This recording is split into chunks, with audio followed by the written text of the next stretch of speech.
तर अजित पवारांचे शरद पवार हे विजयी झाले. बरोबर बोलले ना मी? अजित पवारांचे शरद पवार विजयी झाले. हो, बरोबरच बोलले, पण त्या मागची स्टोरी काय? तर स्टोरी खूपच इंटरेस्टिंग आहे. त्यासाठी व्हिडिओ शेवटपर्यंत नक्की बघा. नमस्कार, मी प्रियंका. आपण पाहताय न्यूज 18 लोकमत. तर त्याचं झालं असं की 288 नगरपालिका आणि नगर परिषदेसाठी निवडणूक पार पडली. त्याचे आज निकाल लागले आणि याच निकालामध्ये शरद पवार विजयी झालेत. आणि हेच शरद पवार, तुम्हाला ऐकून आश्चर्य वाटेल, आधी भाजपमध्ये होते. त्यांना अजित पवारांच्या राष्ट्रवादीमध्ये आणलं आणि त्यानंतर हे शरद पवार विजयी झाले. तुम्ही म्हणाल, प्रियंका विषय काय? तर मी सांगतेय नांदेडमधील लोहा नगर परिषदेबद्दल.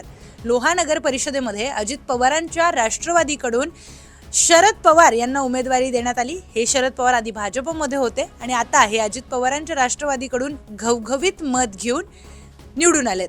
आणि याच शरद पवारांमुळे हा एक चर्चेचा विषय झालाय. या उमेदवाराचं नावच शरद पवार आहे.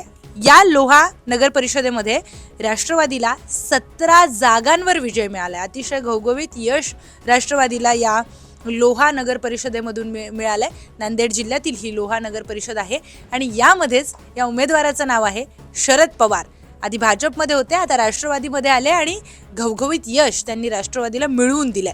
तर झालं ना, अजित पवारांचे शरद पवार जिंकले. बरोबर बोलले ना मी?